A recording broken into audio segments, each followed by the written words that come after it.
Hey guys, Thomas Joseph, and today we are tackling a very popular kitchen conundrum, and that is the all-American apple pie.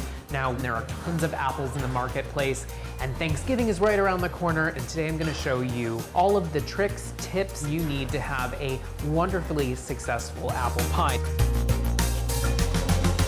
Before we get into the apples and the filling, I want to show you guys how to roll out pie dough nice and easily. Now, this is our classic pâte brisée pie dough recipe here. You can find this recipe on marthastewart.com. All butter crust, flour, salt, and a little bit of sugar, and of course some water. I'm going to take this disc and roll it out on a lightly floured work surface, dust a little on top. Using a rolling pin that is also lightly floured, you want to roll your dough out, pushing in one direction, and then you're going to rotate the pie dough every single time. This really helps in creating a nice even circle when you're rolling, and it prevents the dough from sticking on the surface.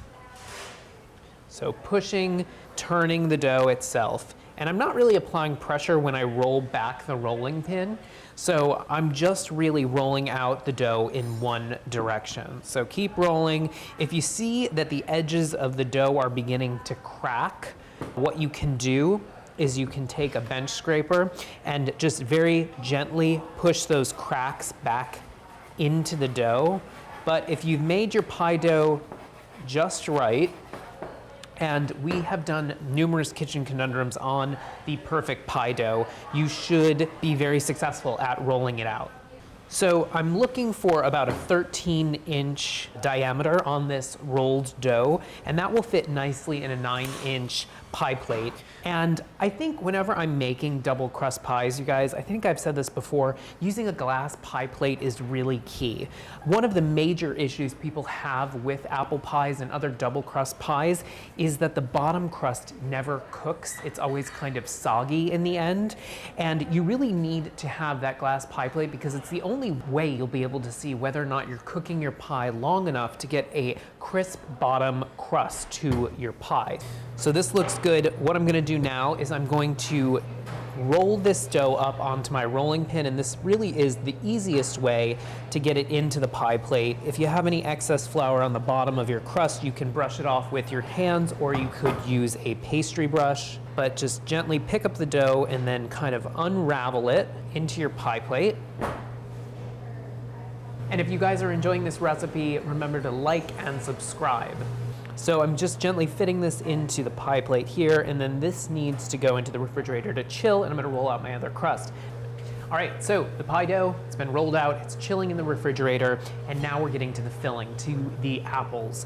Now, it is that time of year. There are a lot of really great baking apples out there in the marketplace, but maybe you're unsure of which apples to purchase for your apple pie. Well, you can definitely find this guy here in your supermarket. If you don't have a farmer's market or a fancy specialty market, Granny Smith apples are available across the United States and in most supermarkets. So Granny Smith, they're really tart.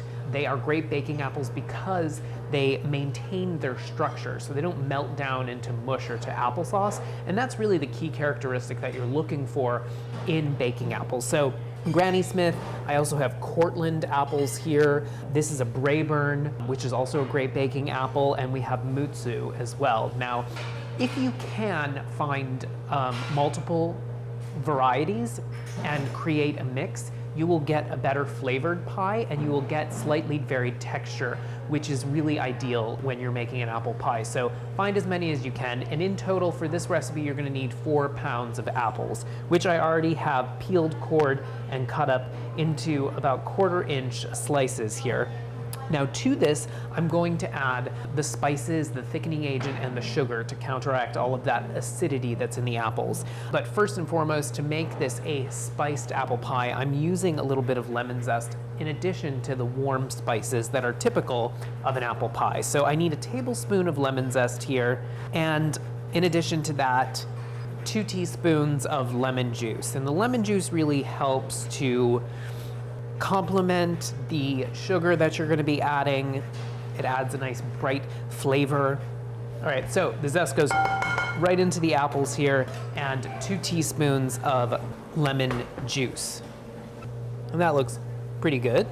And so now it's time to add the spices. I have a teaspoon of ground cinnamon. Ground cinnamon goes really well with apples. Some freshly grated nutmeg, just a few grates, and that's good to go. A teaspoon of coarse salt. I have 3/4 of a cup of light brown sugar, and I'm gonna complement this with 1/4 of a cup of regular granulated sugar. So in total, it's about a cup of sugar. And then 1/4 of a cup of all-purpose flour. And the all-purpose flour here, what it's gonna do, the starches in the flour are going to help thicken all of the juices from the apples so it won't be a soupy mess. So mix this together. You wanna make sure that the flour and the sugar is completely covering the apples. You wanna make sure that the spices are hitting all of the apples. I'm going to add some butter. This is 3 tablespoons of unsalted butter that's cut into cubes. It's chilled. And what the butter does is it helps to thicken the juices and it gives a nice shininess to the syrup that the apples will sit in. So mix this together, and then I'm going to pull out the pie dough that's in the pie plate and also the rolled out top. And we are going to assemble this apple pie. All right, so our crusts are out of the refrigerator, and now it's time to assemble the pie. And this is a very important time.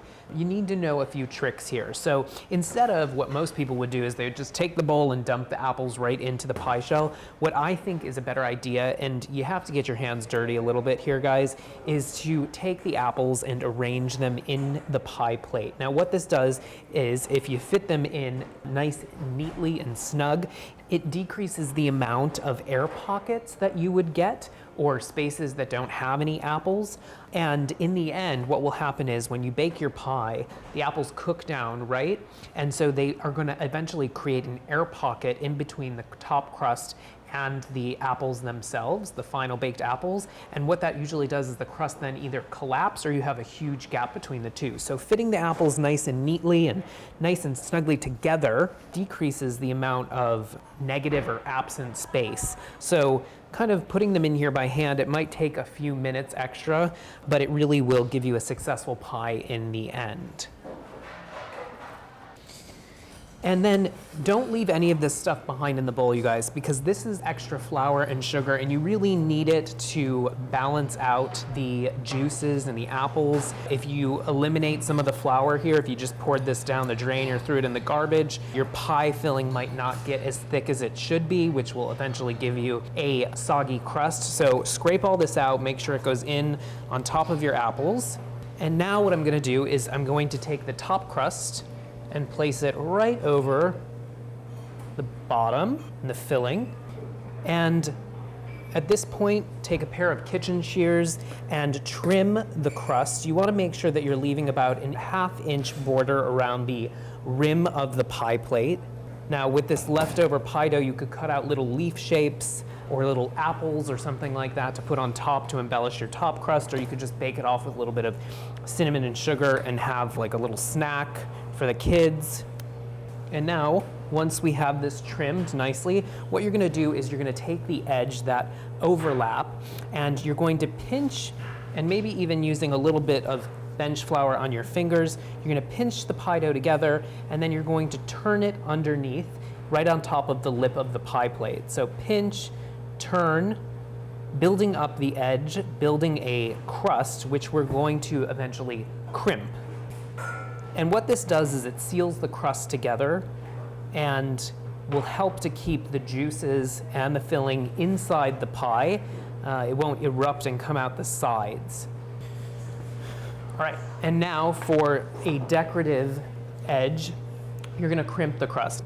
And you wanna really press with your thumb, see how I'm pushing with my thumb here, into the pie plate so that the crust then sticks to the edge of the plate, doesn't move, and keeps a really beautiful fluted edge. And so now what I'm gonna do is I'm gonna cut some vents in the top crust of the pie, and this is really important with double crust pies because these vents will allow the steam to escape. And what is steam? Well, steam is excess moisture, and you wanna make sure that you let the excess moisture cook out and away from the pie filling so that it allows the bottom crust to crisp up and get brown and not soggy. So a few vents here and there. and then get this right into the freezer or the refrigerator, and it needs to chill for about 20 minutes until the crust is nice and firm and set, and then we're gonna egg wash it and throw it right into the oven.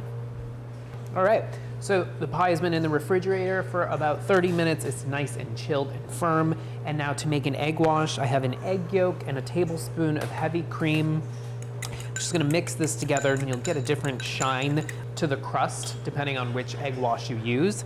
Now, take a pastry brush and just brush on the egg wash. You don't want to leave any big pools of egg wash because that's just gonna scramble up on top of your pie.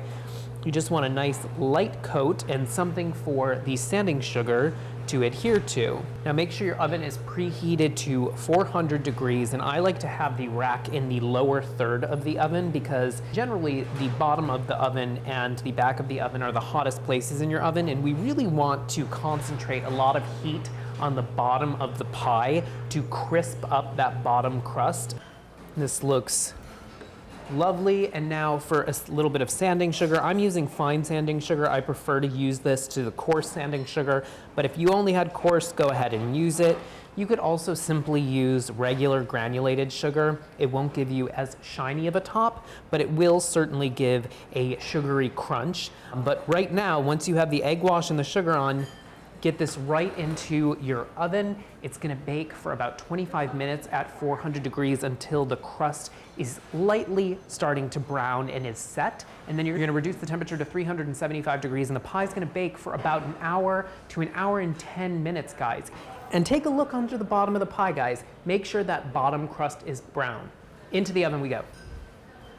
So the pie has been out of the oven, it's cooled completely. It took almost an hour and a half, a little over an hour and a half to bake, and you get a wonderfully baked pie with a filling that's set, but not too juicy, and a crust that is crisp. And as always, guys, if you have any kitchen conundrums, reach out to us using the hashtag Kitchen Conundrums. We love to hear from you.